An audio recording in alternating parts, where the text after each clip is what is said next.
अस्सलाम वालेकुम वरहमतुल्लाहि वबरकातुहू। प्यारे नाजरीन, जैसा कि आपको मालूम है, आज से 3 महीने पहले वक्फ बिल पर एक कानून पास किया गया था, लेकिन उसका बहुत पुरजोर विरोध किया गया और उसको जेपीसी के हवाले कर दिया। जेपीसी ने कुछ ईमेल वगैरह मांगे और उस ईमेल के ज़रिए से कुछ नतीजा नहीं निकला। अभी 3 महीने के बाद ये बात क्लियर और सामने आ रही है कि जेपीसी ने उसके लिए फैसला सुना दिया है और वक्फ की ज़मीनों को ज़ब्त करने का हुक्म दे दिया गया है।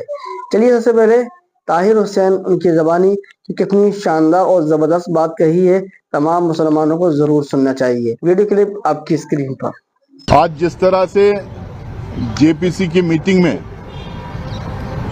लोकतंत्र के धज्जियां उड़ाए गए, संविधान को बरकरार रखा गया किया गया और जिस तरह से जेपीसी के चेयरमैन आज की जो मीटिंग, आज की जो प्रोसीडिंग चला रहे थे, इससे एकदम साफ था कि सरकार को संविधान से कुछ लेना देना नहीं है, जेपीसी से कुछ लेना देना नहीं है, जिसको हम मिनी पार्लियामेंट कहते हैं, पार्लियामेंट्री प्रोसीजर से कुछ लेना देना नहीं है, अपनी मनमानी चलाना है।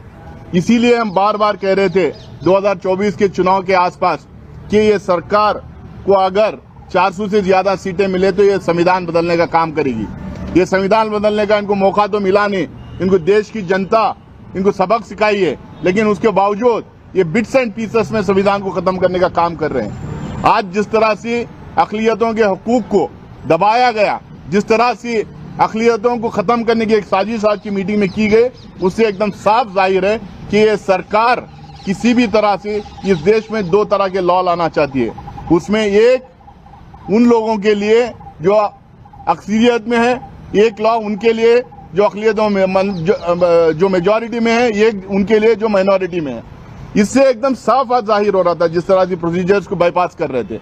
हम बार बार कह रहे थे कि 7-8 जो स्टेप्स हैं प्रोसीजर्स के, जो फाइनलाइजेशन ऑफ द रिपोर्ट में, उसको सारे प्रोसीजर्स को फॉलो करना चाहिए।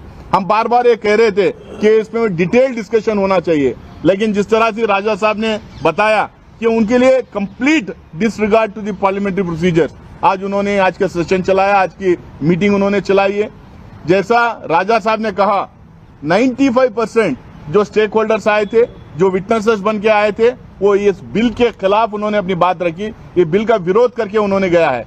5% वो लोग थे जो सरकार से स्टेज मैनेज थे, जिनकी मानसिकता एकदम साफ नजर आ रही थी वो क्यों वहां पे आए थे।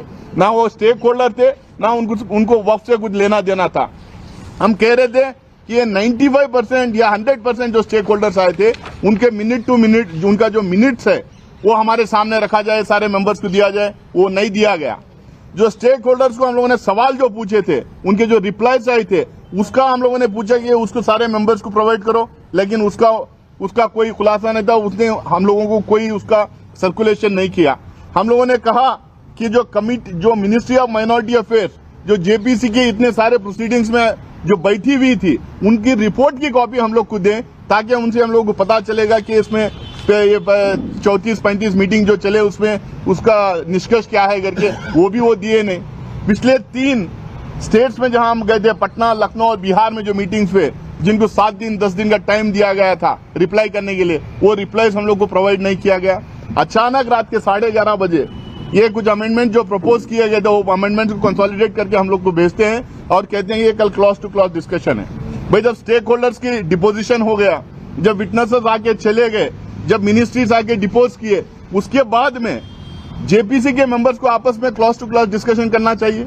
जो अमेंडमेंट सरकार लाई थी उसको डिस्कस करना चाहिए, उसका कोई डिस्कशन नहीं, सीधा वोटिंग पे आप चले जा रहे हैं। इसका मतलब क्या है? फिर ये पूरा जो एक्सरसाइज था, 3-4 महीने 6 महीने का जो एक्सरसाइज था, ये किस चीज के लिए एक्सरसाइज था?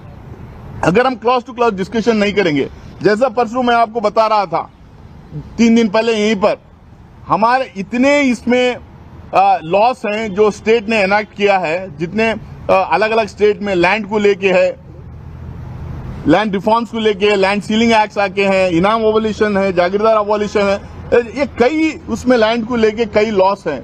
और ये लॉस जो है टाइम टू टाइम जो सुप्रीम कोर्ट और हाई कोर्ट के जो जजमेंट्स आए हैं, वक्फ को लेके, एंडोमेंट को लेके, लैंड को लेके जो जजमेंट्स आए, वो they are conflicting with each other. हम कह रहे हैं कि इसको हम लोग को स्टडी करना चाहिए, हम कह रहे हैं पैरिटी होना चाहिए, हम कह रहे हैं एंडोमेंट एक्ट में क्या प्रोविजंस है, वक्फ एक्ट में क्या प्रोविजंस है, उसको कंपेयर करके देखिए। हिंदुस्तान में हर मजहब के जो रिलीजियस सेंटर्स हैं उसको गवर्न करने के लिए, उसको एडमिनिस्टर करने के लिए एक तरह के लॉस अगर हो सकते हैं तो बनाना चाहिए हम लोग को, उसमें हमें कोई प्रॉब्लम नहीं है।